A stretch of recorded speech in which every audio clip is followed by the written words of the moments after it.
खैर दोस्तों, मैं हूं दिनेश के वोरा। स्वागत है आपका इस कार्यक्रम के अंदर। दोस्तों, जीवन में कभी कभी एक ऐसी शख्सियत से भी मुलाकात हो जाती है जो अपने आप में एक संघर्ष का प्रतिरूप है, साधना का प्रतिरूप है, तपस्या का प्रतिरूप है। एक शख्सियत जो जीवन की सीढ़ियां चढ़कर ऊपर आया है, ना कि एलिवेटर से या लिफ्ट से। जिसने जिंदगी की तपिश को देखा, जिंदगी की जो जद्दोजहद है उसको देखा। दरअसल सृजन की यात्रा कुछ ऐसी होती है जहां पर मोड़ हमेशा टेढ़े मेढ़े होते हैं। इस सृजन की यात्रा में, जिसे मैं हमेशा राइट ब्रेन की एक्टिविटी कहता हूं, चीजें उतनी आसान नहीं होती हैं जितनी लेफ्ट ब्रेन से जो कॉग्निटिव हमारी क्वालिटीज होती हैं वो होती हैं। यहां पर बहुत सारी चीजें जीवन के अंदर अनिश्चित हो जाती हैं। सफलताएं, असफलताएं, ये सब जीवन के एक हिस्से हैं, आएंगे जाएंगे। पर जीवन को हम किस नजरिए से देखते हैं, किस चश्मे से देखते हैं, किस नजर से देखते हैं, वो ज्यादा महत्वपूर्ण है। कुछ लोग हैं जो एक नए पैराडाइम सेट करते हैं, नए आयाम सेट करते हैं जीवन में, लोगों के लिए प्रेरणा बनते हैं, लोगों के लिए एक किस्म से एक रोल मॉडल, एक मशाल बनते हैं, जिनको लोग देखकर प्रोत्साहित होते हैं कि हाँ, हम भी इस रास्ते पर चल सकते हैं। तो आज मिलते हैं प्रेरणा के प्रतीक अभिनेता यशपाल शर्मा जी से। यशपाल जी, स्वागत है आपका इस कार्यक्रम के अंदर। धन्यवाद बहुत बहुत। सबसे पहले तो आभार आपका कि आपने समय निकाला और आप आए। और मैं दर्शक मित्रों आपको सूचित कर दूं कि यशपाल जी एक बहुत बेहतरीन अभिनेता हैं, national school of drama Delhi के प्रोडक्ट हैं और ना जाने कितनी ही फिल्मों में उन्होंने काम किया। आप उन्हें लगान, गंगा जल, अब तक 56, लक्ष्मण, सिंह इज किंग, आरक्षण, राउडी राठौर और अनगिनत फिल्मों में आपने उन्हें देखा है, अलग अलग रूप में देखा है। कभी वो एक क्या कहते हैं कि एक फाइटर का रूप है, कभी एक विलन का रूप है, लेकिन अल्टीमेटली वो किसी क्या कहते हैं ना चरित्र को अभिनीत कर रहे हैं, उसको निभा रहे हैं पर्दे के ऊपर। तो एक अच्छा अभिनेता वो होता है कि कोई भी चरित्र हो उसको क्या कहते हैं कि बहुत आराम से उसको निभा के चला जाए, जहां लोग उनको उसी रूप में स्वीकार कर लें। यशपाल जी, सृजन की इस यात्रा में, बल्कि कहा जाए संघर्ष, तपस्या और साधना की इस यात्रा में आपका स्वागत है। ये यात्रा मैं कहां से प्रारंभ करूं मुझे नहीं पता, क्योंकि यात्रा आपने प्रारंभ की है। ये यात्रा कहां से प्रारंभ होती है और इसके पीछे क्या कारण थे, कहां से आप इंस्पायर्ड हुए और कैसे इस क्षेत्र में आना हुआ? यशपाल जी, लेकिन उससे पहले दर्शकों के लिए एक सवाल जरूर है जो मेरे पास भी आए हैं। यशपाल शर्मा कौन है एक व्यक्तित्व के रूप में? लोग उन्हें किस रूप में देखते हैं, जानते हैं या जानना चाहते हैं? आपकी नजर में यशपाल शर्मा एक व्यक्तित्व के रूप में पहले। मैं एक सहज, सिंपल, साधारण, सरल इंसान हूँ और वही मानता हूँ। मैं नहीं मानता कि सेलिब्रिटी बन के या कुछ पर लग जाते हैं या पंख लग जाते हैं, या क्योंकि हमारी जर्नी और एक आम आदमी की जर्नी और एक राष्ट्रपति की, प्रधानमंत्री की जर्नी, या कोई भी इंसान हो, उसकी जर्नी वही रहती है। सुबह उठना, खाना पीना, सोना, प्यार, इमोशन, फीलिंग्स, यही रहते हैं। और सबको सोने के लिए वही एक 6 फीट की जगह चाहिए होती है, और सबको उस 6 फीट में ही जाना है अंततः, चाहे वो लकड़ी का अंबार हो उसके ऊपर बैठ करके या अंदर गहरे में 6 फीट के। तो बात वही है। तो अगर उनका भी वही है तो मेरा भी वही है, तो मैं अलग कैसे हुआ या कोई अलग कैसे हुआ? तो मैं अपने आप को सबसे पहले एक सरल, सिंपल, सहज इंसान मानता हूँ और वही रहूंगा जिंदगी भर, ऐसा मेरा मानना है। और जब क्योंकि मैं इस फील्ड में आया हूँ, इस फील्ड में इसीलिए आया हूँ ताकि मैं कई किरदार जी पाऊं एक ही लाइफ में, ताकि कोई मलाल ना रहे। कौन सा करेक्टर है जो ना कर पाऊं, वो सब कुछ करना चाहता हूँ। और अच्छे से अब जा करके कहीं लग रहा है कि एक्टिंग में थोड़ी मैच्योरिटी आई है। तो अब मैं थोड़ा और सीरियस हुआ हूँ और गहरे में उतरने की कोशिश कर रहा हूँ, और अब मैं अपने मन का काम कर रहा हूँ। अब मैं वो वाले कैरेक्टर करने की कोशिश कर रहा हूँ, ढूंढता रहता हूँ कि कब कहाँ मौका मिले। पैसा मेरे लिए उस वक्त सेकेंडरी हो जाता है और बहुत कुछ प्राइमरी हो जाता है जब मुझे कैरेक्टर कोई वैसा दिखता है, करता हूँ। एंड जर्नी इज ऑन, संघर्ष जारी है, साधना भी जारी है। और अभी आने वाले समय में कुछ काम ऐसे होंगे जो आपको अच्छे लगेंगे। शायद मेरी जिंदगी का बेस्ट काम अभी तक नहीं आया है, वही कोशिश कर रहा बिल्कुल आपने सही कहा। हरियाणा के छोटे से शहर से निकले और पहले दिल्ली तक आए, एक बड़ा मंच एनएसडी का, नेशनल स्कूल ऑफ ड्रामा। मुझे लगता है कि हूँ। उससे पहले एनएसडी एनएसडी उससे की जो पहले एक मैं जी उससे पहले मैं एक बार चंडीगढ़ गया था, इंडियन थिएटर एंड ड्रामा है पंजाब यूनिवर्सिटी में। तो जी वहां मेरा हो गया था, एनएसडी में 3 बार नहीं हुआ था मेरा, तो वहां हो गया था चंडीगढ़ में। फिर वहां से मैं 1 साल करने के बाद मुझे छोड़ना पड़ा, क्योंकि मुझे एनएसडी करनी थी, तो फिर मैं वहां गया। जी जी, प्लीज जी। करिए। तो ये जो यात्रा हरियाणा से वाया चंडीगढ़ जो दिल्ली की होती है, एक महानगर की, नेशनल स्कूल ऑफ ड्रामा, एक बड़ा मंच, जिस मंच से हिंदुस्तान के बड़े बड़े कलाकार निकले हैं। मैं तो ये समझता हूँ कि कई बार ऐसा लगता है कि वो भारतीय सिनेमा की एक नींव बन गया बाद में, शुरुआत से बना। और कुछ ऐसे उन्होंने कलाकार दिए जो इतिहास में हमेशा याद रखे जाएंगे। शायद एनएसडी इंसान के उन आयामों को पढ़ लेता है जो उसके अंदर छुपे होते हैं।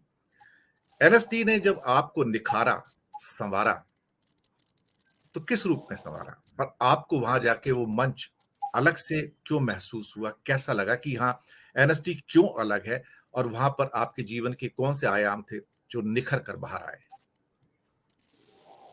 जी बिल्कुल।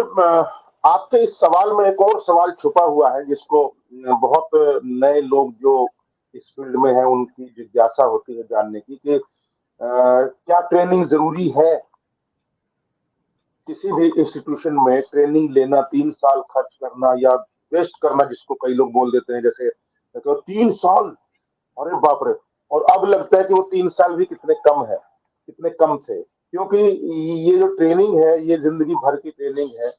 हर फिल्म ऐसी लगती है जैसे एक पहली फिल्म है, हर नाटक ऐसा लगता है जैसे मेरी जिंदगी का पहला नाटक है। और एनएसडी इसीलिए अलग है क्योंकि एनएसडी ने मुझे सोचने का मौका नहीं दिया पहले, क्योंकि हम सुबह उठते ही थिएटर, रात को सोते तक theatre theatre theatre theatre theatre theatre के अलावा कुछ नहीं सोचते थे, और पूरी बॉडी में, रगों में बस गया था। हर वही काम करते थे जो क्लास में हो रहा है, जो होमवर्क मिला है, या कोई एक्सरसाइज करनी है, कोई नाटिका करनी है, या कोई सीन वर्क करना है, या कोई कुछ भी। तो एनएसडी ने मुझे एक वो कंसंट्रेशन दिया, वो एकाग्रता दी, जो आज इस मोबाइल के जमाने में खत्म हो चुकी है ऑलमोस्ट। हम्म। क्योंकि क्योंकि पढ़ने वाले बच्चे, इवन 5वीं 6वीं के बच्चे, तीसरी क्लास के बच्चे तक भटक गए हैं, और उनको ये इसमें मशीन में उलझ गए हैं। लेकिन हमारे, जब मैं एनएसडी कर रहा था उस वक्त मोबाइल नहीं थे। जी तो 91 से 94 मोबाइल, 96 तक फिर मैं रिपेट्री में था 2 साल। तो उस वक्त मोबाइल नहीं थे, तो एक अलग ही दुनिया समझ में आती है आज। पता नहीं क्यों आज हमारा चार्जर गुम जाए या बिजली चली जाए या मोबाइल इधर उधर हो जाए तो हम पैनिक हो जाते हैं। लेकिन मैं याद करता हूं कि उस वक्त जब लेटर का जमाना था, ये था वो था, आप भी उसी जमाने से हैं, बल्कि आप मेरे से भी शायद पहले से होंगे। तो जी वो जो कंसंट्रेशन मिला है ना एनएसडी में, और वो जो किसी नाटक को लेकर के या किसी कैरेक्टर को लेकर के एक एक जर्नी कैसे तैयार करें उसको, और अपने आप का आत्म मंथन, जो कि आजकल भूल गए हैं हम लोग। हम दूसरों का मंथन जरूर करते हैं, और जी दूसरों की कमियां और दूसरों की तरफ ज्यादा देखते हैं, और आत्म मंथन और अपने अंदर हम कम झांकते हैं, और ये बहुत जरूरी है। और हम सिर्फ अपनी गाथा बोलते रहते हैं। हम दुनिया क्या कर रही है, हमारे आसपास के लोग क्या कर रहे हैं, उससे हम अनभिज्ञ रहते हैं। तो ये जो एनएसडी ने सबसे बड़ी चीज जो मुझे दी है वो ये दी है, एक लगन जो कि और प्रैक्टिस, क्योंकि सत्यदेव दुबे बोलते थे कि अच्छी एक्टिंग करने के 3 ही तरीके हैं, number 1 practice, number 2 practice, number 3 practice. तो वो प्रैक्टिस एनएसडी ने दी। सुबह 5 बजे 6 बजे से उठ करके रात को 12 बजे तक हम जो करते थे वो अपने आप में एक, जैसे अभी आजकल कोई नाटक या कोई फिल्म, अच्छा फिल्म का बात कर रहा हूँ, अच्छा करेक्टर, अच्छी स्टोरी, उसकी कोई मिलता है तो सोते जागते उठते बैठते खाते पीते, मतलब आते जाते हर टाइम वो घूमना चाहिए अंदर रगों में। अगर नहीं नहीं घूम रहा है और आपको अच्छे लापरवाही की नींद आ रही है, इसका मतलब कहीं गड़बड़ है। तो ये एनएसडी ने किया है जो आज तक मेरे साथ है, और वो 3 साल बल्कि 5 साल मेरा गोल्डन पीरियड है, वो कभी नहीं आएगा। अगर आप अपनी जिंदगी की ख्वाहिशों के पन्नों को पलटें तो वो कौन सी ख्वाहिशें थी जो आपको खींचकर इस क्षेत्र में ले आई? वो कौन से पन्ने थे? वो कौन सी ख्वाहिशें थी? वो सपने क्या थे? क्या सोचा था? क्या जो सोचा वो फलीभूत हुआ? मैं उस वक्त शायद ये बातें नहीं सोच रहा था, लेकिन आज जब मैं अपने पीछे देखता हूँ घूम करके कि क्यों तुम इस फील्ड में आए, तो आज सबसे पहले तो मुझे ऐसा लगता है कि जो अब जो जो परिपक्वता जो विचारों की है उसकी बात कर रहा हूं मैं, कि जब इंसानियत और और परोपकार, ये कुछ चीजें ऐसी हैं जो जिनका आजकल मजाक उड़ाया जाता हम्म। है, लेकिन ये इनकी जो ताकत है, जी। इनकी जो ताकत है वो कोई नकार नहीं सकता, क्योंकि अहिंसा की भी जो ताकत है, जो परोपकार की जो ताकत है, जो किसी गरीब के ऊपर जुल्म हो रहा है तो आपको पेन हो रहा है, वो एक ताकत है, वो जो चाहे आप चुप रहे लेकिन आपको लग रहा है कि गलत हो रहा है, और आपको कहीं भी, आपके लिए धर्म क्या है? धर्म ये है कि मस्जिद दिख गई तो भी सर झुक जाता है, गुरुद्वारा दिख गया तो भी सर झुक जाता है, मंदिर दिख गया तो भी सर झुक जाता है, सब कुछ जो भी दिख जाए सर झुक जाता है आपका, गिरजाघर हो कोई भी हो। तो वो एक ये वाली जो सोच है, उस वक्त मुझे लगता है कि मैं इसीलिए इस फील्ड में आया कि मेरा किसी भी काम में मन क्यों नहीं लग रहा था। मैं बैंक की नौकरी में, रेलवे की नौकरी में, पुलिस की नौकरी में, हर नौकरी में ट्राई कर रहा था, क्लर्क टाइपिंग सीख रहा था, लेकिन मेरा मन क्यों नहीं लग रहा था। तो अचानक जब मैंने रामलीला और जब ये नाटक शुरू किए तो अचानक मेरा रुझान क्यों ऐसा लगा कि यार यही तो करना है। और ये सही रूप में कब लगा, पहले शोकिया कर रहा था, लेकिन राजीव मनचंदा नाम के एक हमारे पीयूष मिश्रा के बैच के 86 के बैच के एनएसडी के पास आउट, हमारे हिसार के, जब वो आए और उन्होंने एक प्रोफेशनल नाटक करना शुरू किए, जैसे पहला उनके साथ जो मेरा नाटक था वो इडीपस था, सोचिए, किंग इडीपस। तो क्या रस गंधार, किंग इडीपस, कुमार स्वामी और पता नहीं कितने कंजूस वगैरह काफी सारे नाटक उस वक्त हुए। तो उस वक्त मुझे अब लग रहा है कि क्यों इस फील्ड में गया। आज भी दिनेश जी, आज भी जब भी मुझे कुछ भी तकलीफ होती है या कहीं भी मैं उलझता हूँ, कहीं भी दो राहें होते हैं, तो मैं सोचता हूँ सबसे पहले कि बेटा तू पैदा क्यों हुआ, पैदा अगर हो गया तो आर्ट के फील्ड में ही क्यों आया, और आर्ट के फील्ड में आ भी गया तो मुंबई क्यों आया, क्योंकि आर्ट तो कहीं भी बैठ करके या पढ़ करके या नाटक करके या थिएटर करके या कुछ भी करके अर्जित की जा सकती है, वो तो कहीं भी, मुंबई ही क्यों। तो मुझे मेरे सारे सवालों के जवाब मिल जाते हैं, और मुझे पता है किस तरीके से बैलेंस एक बनाना है अपने आर्ट और कमर्शियल के बीच, जो एक ब्लेंडिंग कैसे करनी है। मेरी जो फिल्म है जो आने वाली दादा लक्ष्मी, उसमें भी इसी बात का ख्याल रखा गया, इसीलिए वो बहुत महान फिल्म बन जाती है कि जब रिलीज होनी है तो मुझे मालूम है वो अच्छी जाएगी, अच्छा होगा जो भी होगा। इसीलिए अच्छी बनती है क्योंकि उसके अंदर आर्टिस्टिक चीजों को इकट्ठा करके एक कमर्शियल तरीके से पेश किया गया है, ताकि ताकि रिक्शे वाले से लेकर के एक सुपर इंटेलेक्चुअल तक को सबको अच्छी लगे।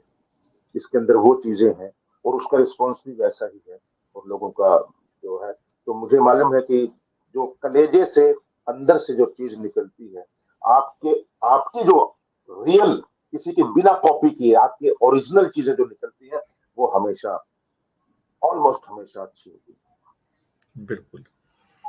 आपके खासतौर से इस सृजन की यात्रा में शुरुआत से लेके या शुरुआत के दौर में ऐसी कौन सी शख्सियत थी जिन्होंने आपको प्रभावित भी किया, एक्चुअली देखा जाए तो, या फिर हो सकता है जिंदगी के उस मोड़ पर आपको संवारने निखारने का उन्हें एक मौका मिला और आप उनके निर्देशन में या उनकी गाइडेंस में संवरे भी और निखरे भी? ऐसी कौन सी शख्सियत थी, दो तीन, जिन्हें लगता है कि जो आपके जीवन में बहुत ज्यादा इंपॉर्टेंट रही है, महत्वपूर्ण रही है? जी, मुझे वैसे तो देखिए जितने भी फिल्म डायरेक्टर या नाटकों के डायरेक्टर रहे हैं, सब लोगों ने बहुत कुछ ना कुछ हमेशा सिखाया ही है। लेकिन ये सिखाना तो है इस फील्ड का, आर्ट एक्टिंग का, या उसमें मैच्योरिटी आई धीरे धीरे या आ रही है अभी भी। तो लेकिन जो जीवन के जो सही मेरे अध्यापक रहे, गुरु रहे, टीचर रहे, वो सबसे पहले मेरी माँ रही है।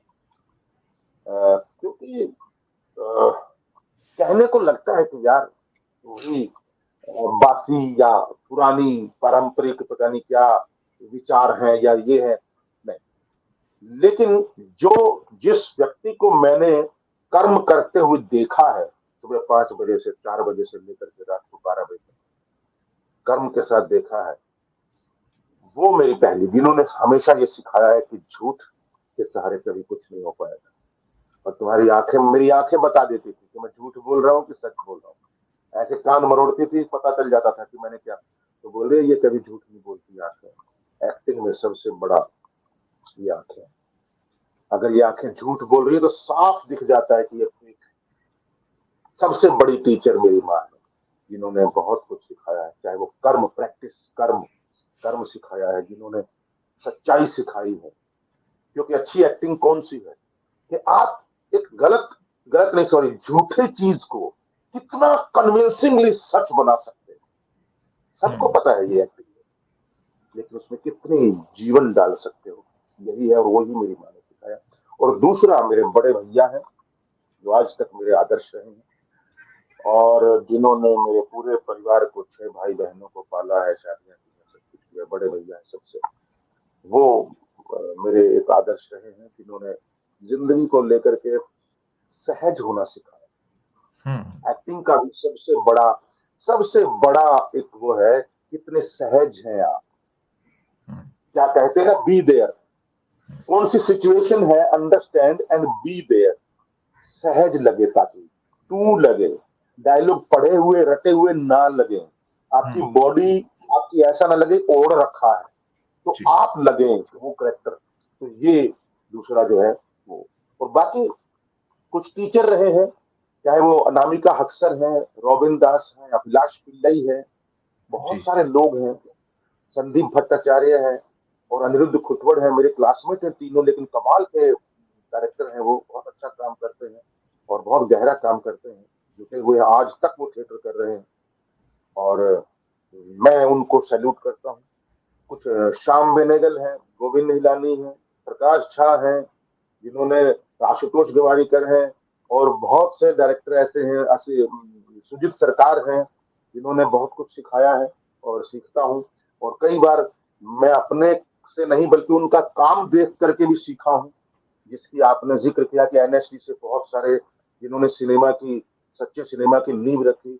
वाकई में वो जो दौर था श्याम बेनेगल का, चाहे वो कौन सी फिल्में, कितनी सारी फिल्में थी जो मंथन हो, चाहे वो मंडी हो, ये भूमिका हो, और कितनी फिल्में के नाम गिना सकता हूँ। इसीलिए आप भी मैंने उनके शायद साथ, एक फिल्म गोल्डन अब्बा में थे। मैं उनकी 3 फिल्मों में था। मेरी मतलब सबसे एक नाम लिया, मैंने सिर्फ एक नाम लिया यहाँ पर। हाँ हाँ, बिल्कुल बिल्कुल। मेरा सबसे पहले समर थी, समर जिसको नेशनल अवार्ड भी मिला था, और उसमें मैंने किया था। और फिर उसके बाद थी ये वेलकम टू सज्जनपुर, और फिर थी वेल्डन अब्बा। 3 फिल्में मैंने की हैं। उसके बाद मैं कर नहीं पाया अभी ये बांग्लादेश वाली, क्योंकि बहुत ज्यादा लंबा वक्फा था, उसको नहीं दे पाया मैं। तो बस ऐसा ही है। एक चीज और है कि जब कभी भी बीच में मुश्किल दिन आए, हालांकि ये सवाल मुझे लास्ट में पूछना चाहिए था, लेकिन इसे मैं पहले पूछ रहा हूं क्योंकि बहुत सारे लोग जब इस प्रोग्राम को देख रहे हैं तो उन्हें एक इंस्पिरेशन की जरूरत होती है, प्रेरणा की जरूरत होती है। और खास तौर से इंसान जब बुरे दिन आते हैं तो घबरा जाता है, क्विट कर देता है, छोड़ देता है। जब मुश्किल आती है, मुश्किल दिन आते हैं, तो वहां पर जो संघर्ष करने की जो क्षमता होती है इंसान की, जो उसकी साधना है, जो उसके मन में तपस्या बसी हुई है, वो उसको आगे तक लेके जाती है। आपके जब मुश्किल दिन थे तो आपने उनको कैसे निभाया? क्या आपको आगे बढ़ने के लिए फिर भी प्रेरित करता रहा कि क्विट नहीं करना है, छोड़ना नहीं है, लगे रहना है, लगे रहना है? मैं बड़ा लकी हूँ कि मुश्किल दिनों ने आज तक मेरा पीछा नहीं छोड़ा। हम्म। क्योंकि खाली में सजा सजाया मिल जाए तो सफर का आनंद नहीं मिलता है। सही बात है। अपनी ही भिंडी तोरी उगाओ और अपने ही काट के खाओ, उसमें बड़ा मजा है, उसका आनंद ही अलग है। बड़ी तो बात कही मेरे है कि मुश्किल, मुश्किल मैं लकी हूं, मुश्किल दिनों ने आज तक मेरा साथ नहीं छोड़ा। ये बड़ी बात कही, और इस बात को जो हमारे देखने वाले दर्शक हैं या एक्टिंग के जो छात्र हैं उन्हें आत्मसात कर लेना चाहिए। जी। शुक्रिया जी। बिल्कुल बिल्कुल, क्योंकि ये कहीं से पढ़ी हुई चीजें नहीं है, ये सब अपने अनुभव की जो होता है, क्योंकि ना ही तो मैं याद करता हूँ ना ही मुझे पता। लेकिन हाँ, इतना जरूर है कि मेरे मुश्किल दिनों में हमेशा, खासकर मैं बॉम्बे की बात करूं तो मैंने क्या बोलते हैं, एक बार कहीं मैं, हलचल मची थी अंदर बहुत भयंकर वाली। मैंने कपड़े वपड़े फाड़ दिए थे। वनराय कॉलोनी में एक छोटा सा रूम था, उसी में रूम में ही किचन थी, रूम में ही बाथरूम था छोटा सा। मतलब मैंने कपड़े वपड़े फाड़ दिए थे बहुत।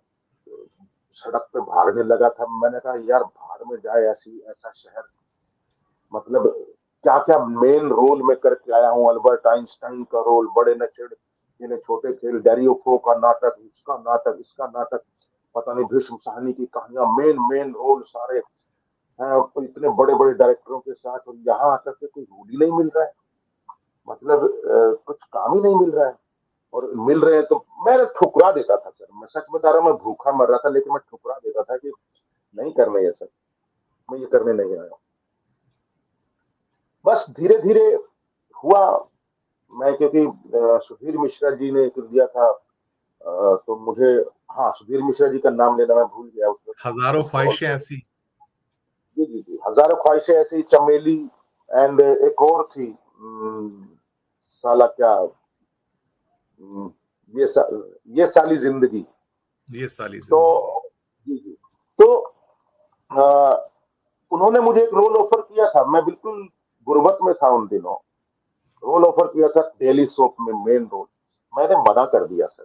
मैंने कहा सर आपके साथ फिल्म कर, और मैं डेली सोप का हाल देख चुका था, क्योंकि डायलॉग सही बोल दिया तो अच्छी एक्टिंग है, कोई फीलिंग ना हो, आप ग्लिसरीन ले लो आंसू बह गए, ठीक है, और सब, और इतना इतना बॉडी पूरी काम नहीं करती, सिर्फ चेहरा और इतना सा काम करता है।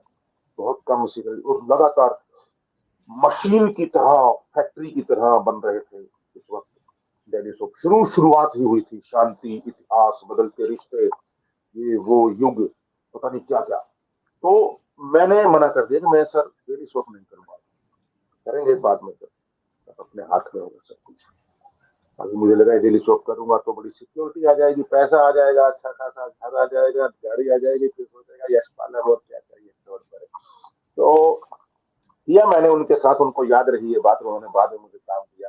हजारों ख्वाहिशें ऐसी थी, फिर चमेली दी, ये सारी जिंदगी दी, या फिर अर्जुन पंडित में काम दिलवाया उन्होंने, पुकार में काम दिलवाया, राम गोपाल वर्मा से मिलवाया। तो एक छोटी सी बात आपकी कितना असर कर जाती है अगर उस सही सोच के साथ हो और आपकी हो खुद की और कन्विंसिंग हो, तो उसके मना करने के भी कई फायदे होते हैं। मैंने ये देखा है, क्योंकि हर चीज को करते रहना, इसका मतलब आप नहीं, आपको कोई और चला रहा है। तो फिर धीरे धीरे आप चला सकता है, ठीक है, शुरुआत में कभी कभार, लेकिन एक टाइम आता है जब आपको खुद अपने आप को चलाना है कि मुझे क्या करना है, क्या नहीं करना है, थोड़ा सा। तो सबसे बड़ी बात गुर्बत के दिनों में, मुश्किल के दिनों में एक सहजता के, पेशेंस नहीं खोना चाहिए, मुझे लगता है सबसे बड़ी बात वो है। क्योंकि रात है तो दिन भी होगा, फूल है, कांटे हैं, सिर है, सारी जिंदगी के हिस्से हैं, कुछ नहीं होता, ये आना ही जाना है, सदा के लिए कोई कुछ नहीं रहना, कभी उतार चढ़ाव आने ही जाने हैं। तो फिर क्या, किस चीज का दुख, और मंजिल हमको पता ही है कहाँ जाना है, तो किस चीज का दुख है। यशपाल जी, भारतीय सिनेमा के इतिहास में बहुत सारे मील के पत्थर हैं जिन्हें मैं या हर व्यक्ति एक आइकॉनिक मूवी मानता है। उनकी श्रृंखला में एक नाम लगान है, जो शायद भारतीय सिनेमा के इतिहास में एक मील का पत्थर है। 70 स्क्रीन की, जिसे क्या कह सकते हैं, एंट्री से कहते हैं, बहुत बड़ी फिल्म, एक ऐसी फिल्म जो शायद दोबारा कभी ना बन सके। जो बड़ी फिल्में होती है दोबारा कभी बनती नहीं है, चाहे वो शोले हो या लगान हो या फिर मदर इंडिया हो या मुगले आजम हो। लेकिन इनका कैनवस इतना बड़ा होता है कि जब आप उस, क्या कहते हैं ना, इतिहास का जब हिस्सा बनते हैं तो अमर हो जाते हैं। भले ही छोटा पार्ट हो या बड़ा पार्ट हो, आप भी लगान का हिस्सा रहे हैं इस सृजन की यात्रा में। वो वो जो कैनवस था वहां का, खासतौर से भुज का, और फिर वहां से चल के आप यहां तक आते हैं, वो अपने आप अनुभव था। उस अनुभव के बारे में हमारे दर्शकों को कुछ बताइए यशपाल जी। दिनेश जी, अगर मैं लगान के अनुभव की बात करूं तो फिल्म मेकिंग का उससे अच्छा एग्जाम्पल मैंने आज तक नहीं दिया, ना जिया, ना देखा, ना सुना। इंडिया में खासकर, मैं बाहर की बात नहीं करता क्योंकि मैं नहीं जानता। क्यों, आप कितनी ही बड़ी फिल्म बना लो, RRR, KGF, ये वो कितनी ही बड़ी बना लो, लेकिन एक जो सच्चाई, ईमानदारी, सहजता के साथ कहानी सुनाने का जो एक तरीका है और उसका प्रोसेस है, कैसे कास्टिंग होगी, कैसे सेट देखा जाएगा, कैसे सेट बनाया जाएगा, कैसे ऑडिशन होंगे, कैसे स्क्रिप्ट पे काम होगा, कैसे क्या क्या होगा, किस तरीके से म्यूजिक वालों को, किस तरीके से, जो एक फिल्म मेकिंग है पूरी, और 5.5 महीने लगातार शूटिंग है, वो अपने आप में एक एग्जाम्पल है। मैंने पूरी कोशिश की कि वही सब कुछ, वही एक्सपीरियंस अपनी फिल्म में करूं, दादा लक्ष्मी में मैंने वही किया, कोशिश की करने उसी तरीके से। एंड आशुतोष ने देखी मेरी फिल्म, और वाकई उसने बोला कि ऐसा लगता है कि तेरी 10वीं फिल्म है। मेरे लिए बहुत बड़ा कॉम्प्लीमेंट था, क्योंकि पहली फिल्म नहीं लगती है, बोला कि ये मतलब कमाल है।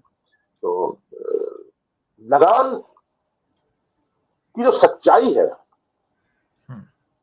वो ये दो लोग जो है ना, एक captain of the ship Ashutosh Gowariker and his assistant second captain Aamir Khan, इन दोनों की जो सच्चाई है, लगन है, इनका जो ईमानदारी थी काम करते हुए, इनकी जो ईमानदारी थी हर एक्टर को पैसा देने में, हर एक्टर का ख्याल रखने में, पूरे प्रोजेक्ट का ख्याल रखने में, वो ईमानदारी उनकी बहुत अच्छी दुआएं लगी उनको, और बहुत अच्छा हुआ उस फिल्म का ऑस्कर तक, और पैसा भी कमाया। मुझे पता नहीं क्यों अभी जब किसी का बायकॉट होता है तो मुझे बड़ी तकलीफ कि जिंदगी भर जिसने जिंदगी बिता दी, आप उसकी एक लाइन पर कैसे बायकॉट कर सकते हैं? मतलब मैं हैरान हूं। मतलब हम लोगों ने कितनी कितनी बातें कर दी फिल्मों में, हम उनका बायकॉट नहीं करते। बड़ी बड़ी बातें कर ली है हमने। खैर ये मुद्दा भटक रहा है, मैं नहीं जाना चाहता हूँ उसमें, क्योंकि मैं आमिर खान को बहुत रिस्पेक्ट करता हूँ, बहुत प्यार करता हूँ। And I have seen him समाज सेवा करते हुए, दुनिया की सेवा करते हुए, दुनिया के लिए पैसा बहाते हुए और सबके बारे में सोचते हुए, सब चीजों की, इसलिए मुझे तकलीफ हो रही है। और मुझे खैर तो लगान जो है, जैसे हमारा, मुझे याद है मेरा बर्थडे था, उसी दिन हम मेरा ट्रैवलिंग था 1 जनवरी, और 6 जनवरी से शायद शूटिंग शुरू हो गई थी। तो 5 दिन हम अपने कॉस्ट्यूम पहन करके मिलते थे और गांव में घूमते थे, ये मेरा घर है, ये किसका घर है, सबके घर देखते थे। अच्छा इनका क्या रिलेशन होगा, ये आना जाना कैसा होगा, मंदिर में कौन कौन जाता है, ये वो, यहाँ चौपाल में कौन कौन बैठेगा, कौन कौन बैठते होंगे, तो लाखा का किस किस से दोस्ती है और किस किस से नहीं है, किस किस से हेट है, क्यों है, क्योंकि वो गौरी गौरी को प्यार करता है अंदर ही अंदर, इसलिए वो भुवन से हेट करता है। ये वो सारी चीजें हमने डेवलप की और धीरे धीरे डेवलप होती गई।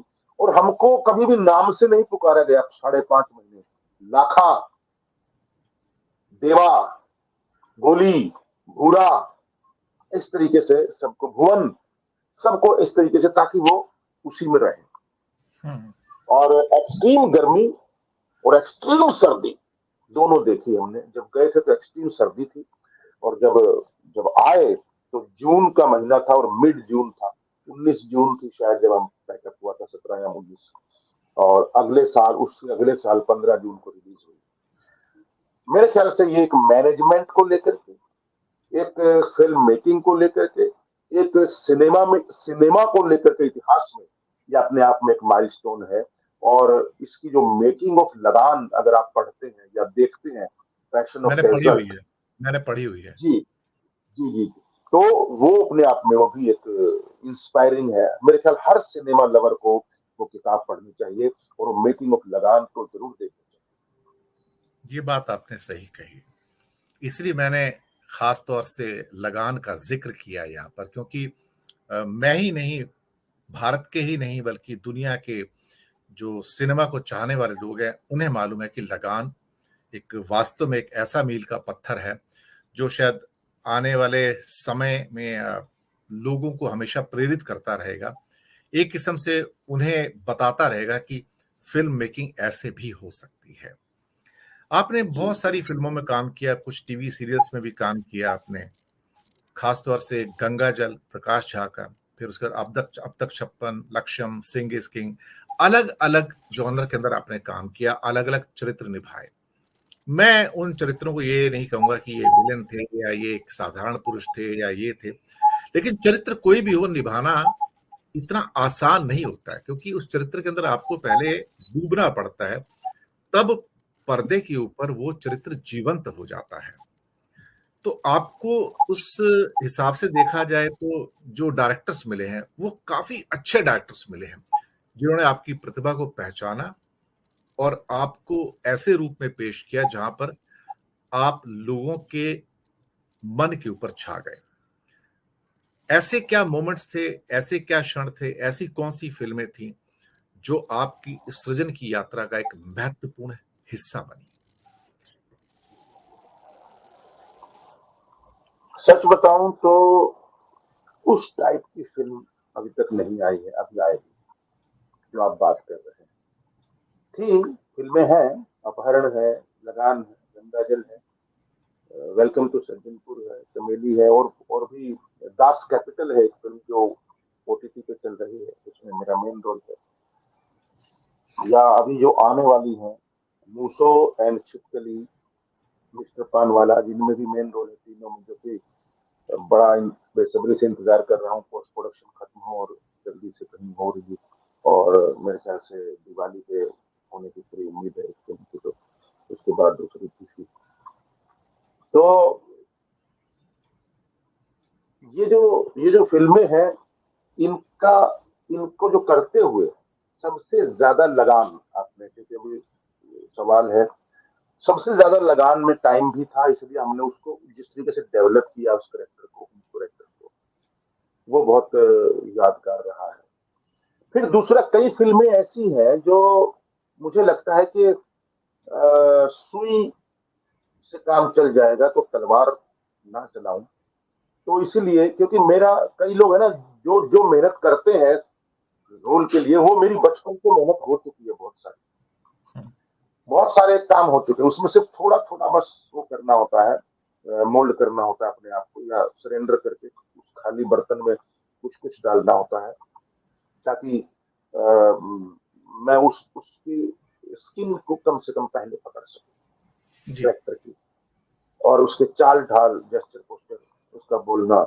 मैं नहीं, उस एक्टिंग को पसंद नहीं करता जिसमें बार इसमें बॉडी को टेढ़ा मेढ़ा करके, और या फिर नाड़ा लटका करके पजामे का एक ऊपर नीचे करके हिस्सा, या मुंह बना करके, या डायलॉग कॉमेडी, या वो एक्टिंग मुझे बिल्कुल पसंद नहीं है, मैं नहीं पसंद करता हूँ। या लाउड, हमेशा लाउड रहना, थोड़ा सा अब तकलीफ देने लगी, पहले समझ में नहीं आता था, इसलिए मैंने भी कई बार किया है ऐसा, लेकिन अब थोड़ा सा समझ में आ रहा है कि अ, अंदर से निकलना बहुत जरूरी है, और हम जिस तरीके से जिंदगी में जीते हैं उस टाइप से ही करना बहुत जरूरी है, ना कि उसको एक्शन, कैमरा ऑन होते ही, एक्शन होते ही आप अचानक से कुछ और नहीं हो जाते हो। तो हम कितना सहज दिखे और कितना जो करें, तो उसके लिए अ, अपहरण ने बहुत साथ किया है। अपहरण फिल्म के जो जेल के अंदर, अब तक 56 में मैंने बहुत रिसर्च किया था, उनकी क्राइम ब्रांच में जा करके भी, और उनके दाऊद और दयान नायक और प्रदीप शर्मा के बारे में पढ़ करके काफी कुछ मटेरियल था, हमने पढ़ा, और बहुत सारी चीजें उसमें उसमें भी बहुत मजा आया करके, बहुत अच्छा लगा, और उसकी भी वो सहजता काम आई, मुझे बहुत अच्छी लगी। और एक राइवल भी है, लेकिन वो विलेन विलेन जैसा नहीं दिखना चाहिए, वो चलते फिरते जो होते हैं वही दिखने चाहिए जो होते हैं। पता नहीं हमारे आसपास घूम रहे होते हैं लोग, बड़े प्यारे प्यारे अपने साथ हंसते खेलते हैं, और वही विलेन होते हैं कई बार। तो वो विलेन उस तरीके का भी होता है, और बड़ा अच्छा लगा। एक तो फिल्में आपकी ऐसी भी हैं, है तो बहुत सारी, जो एक तरह से out and out entertaining movies हैं, सिंग इज किंग और राउडी राठौर, और उनको मैं जरूर याद करना चाहूंगा कि जब इस किस्म की फिल्में जो पूरी की पूरी एंटरटेनमेंट के लिए बनाई जाती हैं, और जहां पर पुराने जमाने में कहते थे ना, मनमोहन देसाई की फिल्में आती थी, तो मनमोहन देसाई कहते थे कि मैंने पिक्चर दिल्ली वालों के लिए नहीं बनाई है, गाजियाबाद वालों के लिए बनाई है, तो लोग अपना दिमाग ना घर छोड़ के जाएं और वहां जाके लॉजिक ना ढूंढे। तो कभी कभी मैं ये नहीं कह रहा हूँ कि सिंग इज किंग और राउडी राठौर वैसी है, मनमोहन देसाई टाइप, लेकिन हाँ, एंटरटेनमेंट की दुनिया में कई बार लॉजिक ना ढूंढा जाए तो ज्यादा अच्छा है। तो आपका अनुभव खास तौर से सिंग इज किंग और राउडी राठौर का क्या रहा? नहीं, बढ़िया रहा, पर मेरे को सेटिस्फेक्शन नहीं मिलती। जी। अच्छा है, मतलब मैं करता हूँ, मुझे बड़े बड़े स्टारों के साथ वो रहता है, लोगों को अच्छा लगता है कि और इसने उसके साथ काम किया, अमिताभ बच्चन के साथ किया, सलमान खान के साथ किया, लेकिन मुझे उसमें इतनी खुशी नहीं मिलती है कि मैं किसके साथ काम कर रहा हूँ। मुझे सच बताऊं तो मेरा अपना पॉइंट ऑफ व्यू है। मैं भी एंटरटेनिंग फिल्म किया हूँ, ये भी है, और उसके बाद वेलकम टू सज्जनपुर में भी अच्छा हाँ, खासा बहुत कॉमिक सारे। रोल है मेरा। जी जी। और भी हैं, और भी हैं जो शायद इतनी फेमस नहीं हुई है फिल्में, लेकिन बहुत कॉमिक रोल है, बल्कि नाटकों में तो मैंने बहुत कॉमेडी की है। पता नहीं कैसे फिल्मों में अचानक से गंगा जल हर रोज आ जाती है टीवी पे, और लोगों ने वही मान लिया कि मैं ऐसा ही हूँ। तो कई बार वो हर हफ्ते आती है मेरे ख्याल से, कहीं ना जी कहीं दिख जाती है, स्टार गोल्ड पे, सोनी पे, इधर जी उधर जी पे। जी जी जी। हाँ। तो बड़ा अच्छा लगता है कि बड़े स्टारों के साथ काम किया, मैं सच बताऊं, लेकिन सेटिस्फेक्शन मुझे नहीं मिलती है। मुझे जी सेटिस्फेक्शन उन्हीं फिल्मों में मिलती है जहां मुझे कुछ करने को मिले।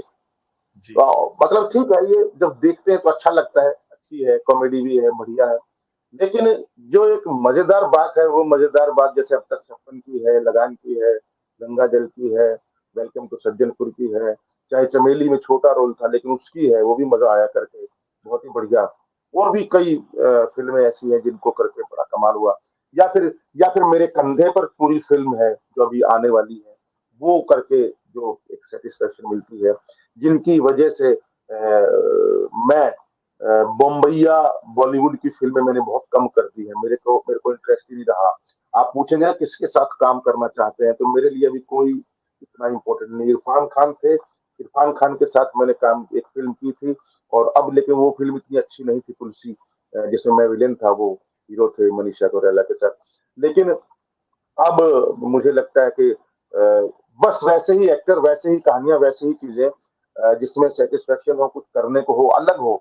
मैं वेब सीरीज भी देखता हूँ, मैं फिल्में भी देखता हूँ, मुझे ना कहीं कोई नयापन बहुत कम नजर आता है, बहुत कम नजर आता है। कहीं कहीं किसी किसी में दिखता है यार ये अलग है कुछ, जी, या इसने अपनी इमेज को तोड़ा है। जैसे मेरे लिए अगर मैं बोलूं, तो मेरे लिए सिनेमा में या टीवी के पर्दे पर नीली छतरी वाले जो है, वो मेरी पाथ ब्रेकिंग फिल्म सीरियल था, जो एक एक घंटे के एपिसोड होते थे, नीली छतरी वाले।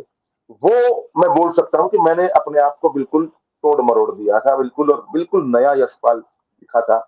मैं वैसा ही कुछ करना चाहता हूँ कि अभी भी अभी भी कोशिश कर रहा हूँ कि मैं बॉडी को तो बदल नहीं सकता अपनी, मेरे आंख नाक कान तो वही रहेंगे, ज्यादा क्या हुआ, थोड़ा मेकअप करवा लूंगा, ये करूंगा, लेकिन आवाज को भी नहीं बदल सकता, इतना कितनी बार बदल लूंगा।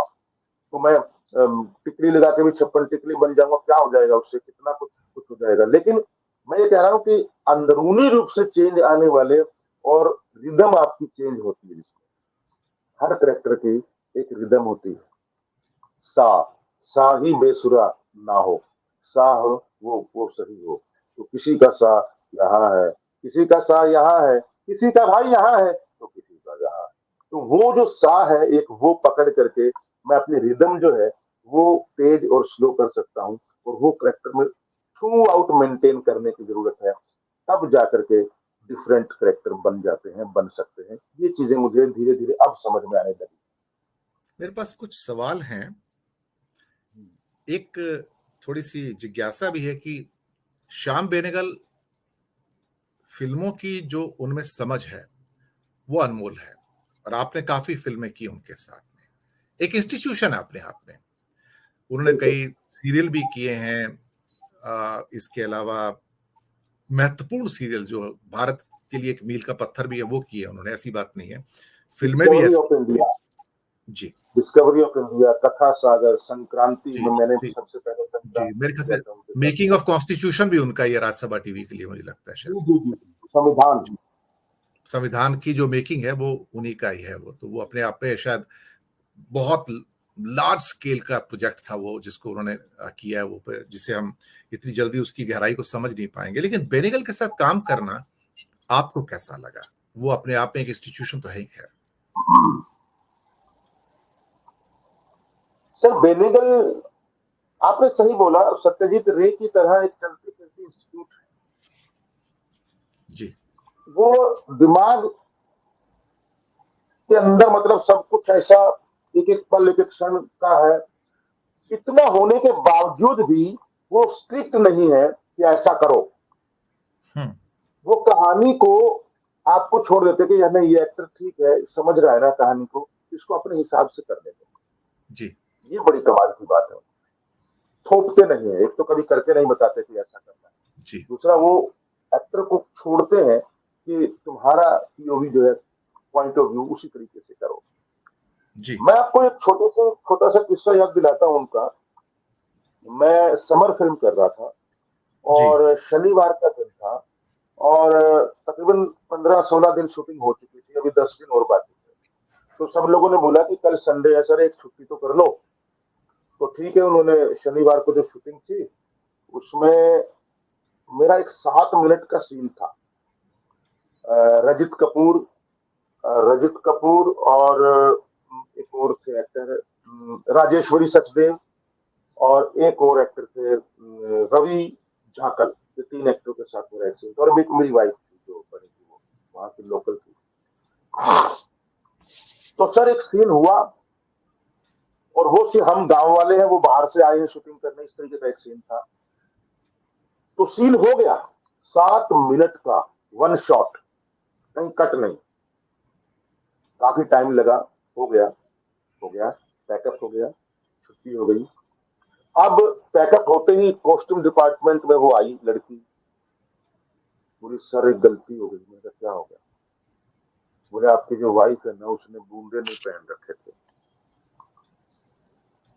मतलब बूंदे मतलब तो क्या हो गया? मैंने कहा पूरे सीन में नहीं पहने ना। बोले हाँ पूरे सीन में नहीं पहने। हाँ तो फिर ठीक है। मैंने कहा क्या हुआ? बोले नहीं लेकिन पूरी फिल्म में बाकी सीन में है।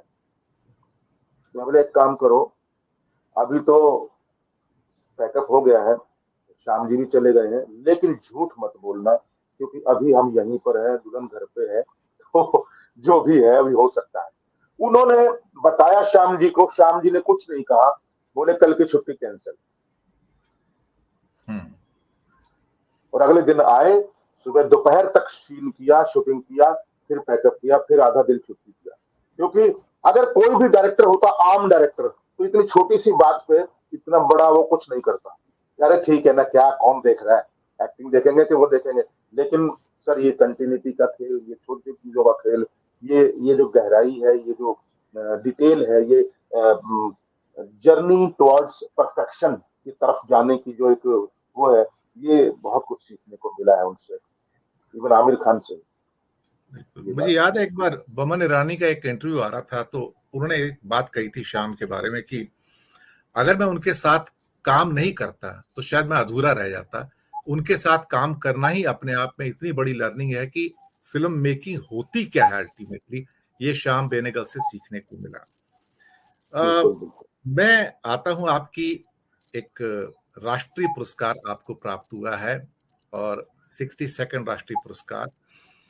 आपका अभिनंदन, 60 बधाई हो। 67 है कि 68 है? 62nd, शायद 62वां शायद लिखा है, जो मेरे पास जो मेरे ख्याल डिटेल्स है से वो, खैर ये तो इमेटीरियल है कौन सा, लेकिन राष्ट्रीय अच्छा, पुरस्कार है, बात है इसमें। आ, हो सकता है जो टेक्स्ट मुझे मिले हैं उसमें शायद कहीं कोई नंबर की मिस्टेक हो सकती है, लेकिन इसमें कोई मिस्टेक नहीं है कि आपको राष्ट्रीय पुरस्कार मिला, तो आपका अभिनंदन है। वो आपकी तपस्या का एक तरह से प्रतिसाद भी है।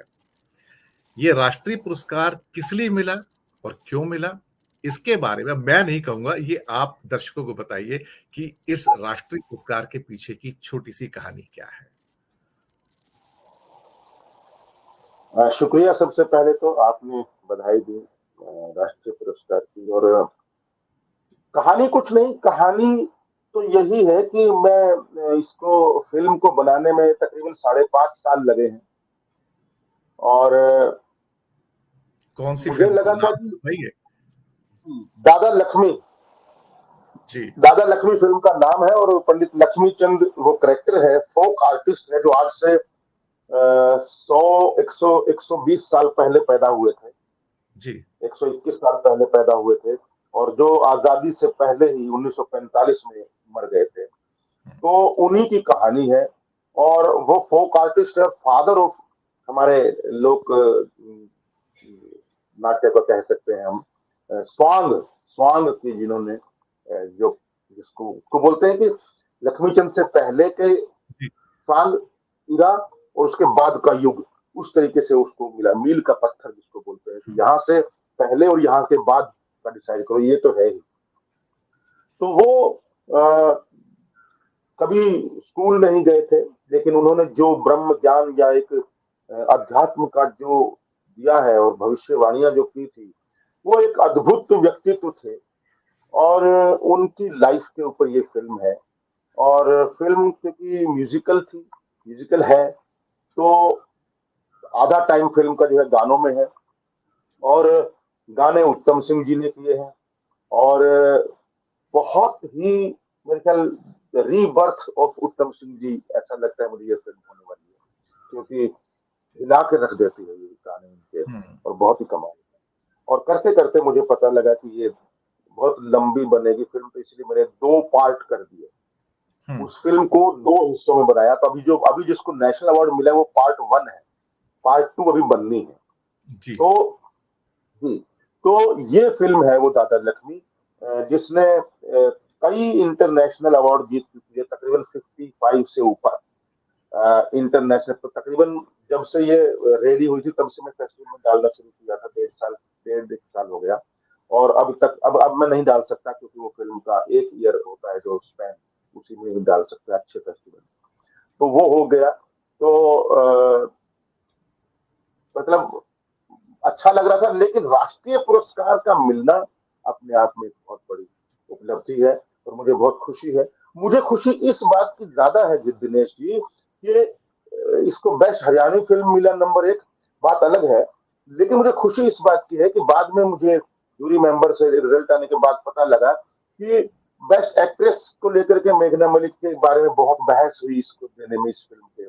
इसको बेस्ट एक्टर को देने में, इस फिल्म में बहुत बहस हुई थी इसको। इसमें बेस्ट चाइल्ड आर्टिस्ट को योगेश को देने में बहुत बहस हुई। इसमें बेस्ट म्यूजिक का पुरस्कार देने के लिए भी बहस हुई, और बेस्ट डेब्यू डायरेक्टर भी देने के लिए बहस हुई। मैं तो इसी में बाग बाग हूँ, सारा मिले ना मिले, चलो आपस में जूरी ने कम से कम इतना गहन विचार तो किया, मतलब मेरे लिए यही बहुत बड़ी बात है।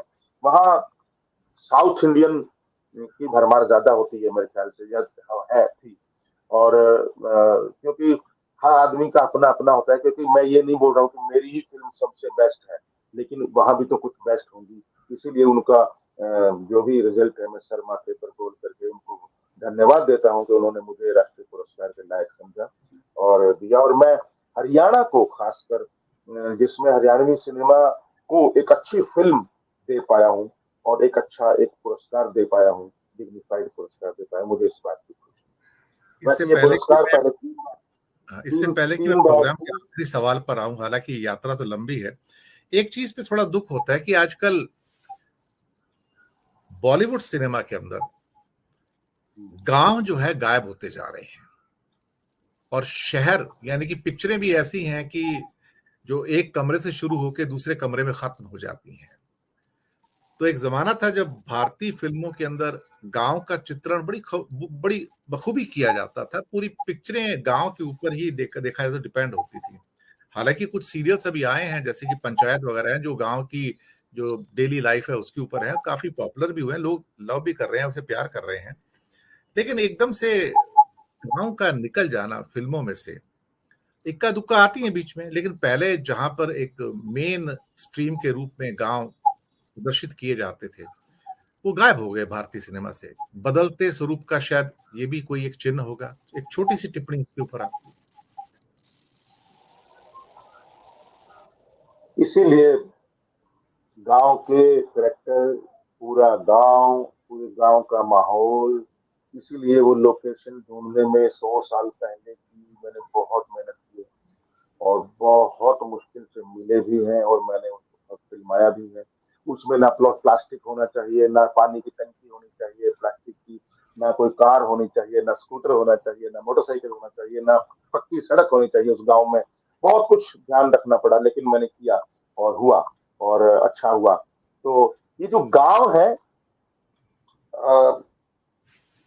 गांव गांव को बना करके हम गांव क्रिएट नहीं कर सकते, बहुत कम होता है ऐसा।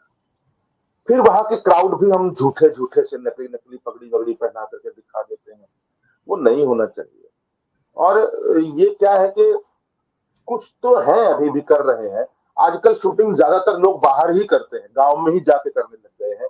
और अभी काफी प्रोजेक्ट्स हैं जो गांव के या छोटे शहरों के, लखनऊ में, कानपुर में, बनारस में, यहाँ बहुत शूटिंग होने लग गई है अभी। और हरियाणा में भी इवन अभी रणदीप हुड्डा की, राजकुमार राव की फिल्म चल रही थी, और सलमान खान की भी सुल्तान आई, या दंगल आई आमिर खान की, या उस तरीके से तनु वेड्स मनु आई। ये लोकल की तरफ बढ़ रहे हैं सर। मुझे ऐसा लग रहा है कि वो गांव की फिल्में लोकल की तरफ तो बढ़े हैं, लेकिन वो गांव के अंदर जाके शूटिंग करने से घबरा रहे हैं। वो अभी भी शहरों के पास आसपास या फिर स्टूडियो में लगा करके वो करना चाह रहे हैं, जो कि ऑथेंटिक नहीं लगते हैं बहुत बार, 90%। तो इसीलिए उसके लिए मुझे लगता है कि ग्लोबल ग्लोबल तो हम तभी हो सकते हैं जब लोकल हो। लोकल होना बहुत जरूरी होता है। खैर, सवाल तो बहुत है लेकिन समय की बाध्यता फिलहाल तो, जी। जिंदगी की सीढ़ियां तो आपने चढ़ी, और जिंदगी सीढ़ियों से ही ऊपर जाती है, एलिवेटर से ऊपर नहीं जाती है, ये बात तो एक सच है। आपने भी अपनी जिंदगी सीढ़ियों के द्वारा ही पूरी की, देखा जाए तो एक एक कदम रख के, एक एक पग रख के। कोई ऐसी चीज इस जीवन के अनुभव की यात्रा में, संघर्ष और सृजन की यात्रा में, जो आप हमारे दर्शकों के साथ शेयर करना चाहें कि ये सीढ़ियां कितनी मुश्किल थी, या कितनी आसान रही, या इन सीढ़ियों ने कैसे आपको प्रेरणा दी, ये दर्शक जरूर जानना चाहेंगे आपसे। यशपाल जी। जी दिनेश जी, मैं खैर कौन होता हूँ, मतलब किसी को कुछ सिखाने वाला या बताने वाला, क्योंकि इसमें कोई भी ना एक फॉर्मूला नहीं होता जिंदगी का या एक्टिंग का सिखाने का या सीखने का, कि 2 और 2 4 ये ऐसा होता है। लेकिन हर आदमी का अपना नजरिया है, और अच्छी चीज भी वही है कि हर एक चीज को देख करके 50 लोग 50 विचार लेकर आए। ये अच्छी चीज होती है, ना कि 50 लोग एक ही विचार में फंसे रहे कि अरे ये तो ये है, मैंने बता दिया कि ये है, तो सब लोग वैसा ही सोचेंगे। लेकिन ऐसा नहीं है। मैं अपना अनुभव बता सकता हूँ। आप जो भी श्रोता हैं, जो भी दर्शक हैं, वो अपना हिसाब से उसको लीजिएगा। जो ठीक लगे तो ठीक, नहीं तो कोई बात नहीं, यहाँ से सुनिएगा वहां से निकाल दीजिएगा, कोई टेंशन नहीं। लेकिन मैं इतना जरूर बोलूंगा कि क्रिएटिविटी का कोई शॉर्टकट नहीं, शॉर्टकट नहीं है। मतलब आप ये ऐसा नहीं कर सकते कि फटाक से वो आपने जैसे बोला कि छलांग लगा करके या ऊपर चढ़ गए, या अब आप देख लीजिए हाई जंप का जो बांस है, वो हाई जंप करवा तो देता है एक बार, लेकिन उतनी ही तेजी से नीचे भी लाता है वो। तो इसीलिए हमको अपनी पूरा करने के लिए अपनी जर्नी को अगर आप चाहते हैं, तो हो सकता है किस्मत की वजह से आपको एकदम से कुछ मिल जाए, अच्छी बात है, हमेशा मिलना भी चाहिए। लेकिन आप मेहनत के दम पर जब करेंगे ना, तो आपका मजा ही अलग होगा और वो अच्छा होगा। क्योंकि वो दुनिया में कहते हैं ना कि जो आदमी झूठ नहीं बोलता, उसको ये सोचने की जरूरत नहीं पड़ती कि मैंने किसके सामने क्या बोला था। तो इसीलिए जो अच्छी एक्टिंग करता होगा, जो मेहनत के साथ कर रहा होगा, उसको ये सोचने की जरूरत नहीं कि मेरे सामने कौन होगा जी। या मैं उसको खा जाऊंगा या मैं उस पर हावी कैसे हो जाऊं। नहीं, ये सब विचार आएंगे ही नहीं, ये सब सेकेंडरी विचार है। अगर आप अपनी लकीर को बड़ा करने में लगे हैं, तो किसी और की लकीर मिटाने का ख्याल भी मन में नहीं आएगा। क्योंकि किसी और की लकीर मत मिटाइए, आप उससे आगे निकल जाइए। खुद की लकीर बड़ी चीज है। तो मेरा तो ऐसा मानना है। और मुझे तो यही है कि आजकल तो मोबाइल में भी लिटरेचर आ गया, थोड़ा बहुत साहित्य पढ़ते रहना चाहिए, छोटी छोटी कहानियां पढ़ते रहना चाहिए, कविताएं पढ़ते रहना चाहिए, जितना टाइम मिले। बहुत जरूरी है ये, क्योंकि आप हर रोज एक एक भी चीज कुछ पढ़ लेते हैं ना, कहीं आपको अच्छी चीज, तो आपको हल्का सा मैच्योर कर देती है, थोड़ा सा रिच कर देती है, आपको लगता है एक कदम आगे बढ़ रहे हैं हम जिंदगी में। बस वही है। और बाकी तो हर आदमी की अपनी जर्नी है। आपको जी। पैसा कमाना है सर, या आपको सिद्धि पानी है। वो बीवी कारंथ हमारे एक डायरेक्टर थे, कर्नाटक के, जो एनएसडी के डायरेक्टर भी रहे हैं। मैंने उनके साथ 2 3 नाटक किए हैं। तो उन्होंने एक बात बोली थी। एक लड़के ने पूछा उनसे कि सर ये अभी 15 दिन हुए, 20 दिन हुए इसको आए हुए, इसने एक सीरियल कर लिया, तो अखबारों में नाम आ गया इसका, हमको 15 साल हो गए आपके साथ काम करते हुए, आज तक अखबार में हमारा नाम नहीं आया, सर क्या करें ये तो उन्होंने बोर्ड के ऊपर प्रसिद्धि लिखा और बोले अगर ये चाहिए तो आप चौक पे जाइए, कपड़े उतार दीजिए, आपको प्रसिद्धि मिल जाएगी। लेकिन प्र मिटा दिया। लेकिन अगर ये सिद्धि चाहिए तो समय मांगता है। तो बिल्कुल आप थोड़ी सी पेशेंस। तपस्या है ये, और ये वक्त के साथ ही आती है, वो सीढ़ियों से ही आती है। सवाल तो बहुत हैं, लेकिन समय कई बार बाध्य कर देता है कि भाई रुक जाओ चलिए तुम। फिर कभी लेकिन दोबारा फिर कर कभी देंगे। जल्दी ही मिलेंगे, क्योंकि उन सवालों के जवाब भी जरूरी हैं। क्योंकि ये सवाल जो है, ये जिंदगी के सवाल हैं, जिंदगी से निकली हुई जो कहानियां हैं उनके सवाल हैं। वो जो आपके सृजन शक्ति से पैदा हुए पर्दे के ऊपर, उनके भी सवाल हैं। तो उन सवालों के बारे में भी किसी और, क्या कहते हैं, समय आकर, वापस आकर फिर से बात करेंगे। आपने ठीक वक्त है। निकाला, हमारे साथ जुड़े, अपनी जिंदगी के जो आयाम थे उनके बारे में दर्शकों को बताया। मुझे कई बार लगता है कि हालांकि जिंदगी की कहानी कभी समाप्त नहीं होती है, लेकिन उसके बावजूद भी कहीं ना कहीं अपने प्रोग्राम को तो विराम लगाना ही पड़ेगा। खैर, दर्शक मित्रों, हम आपसे विदा लेंगे।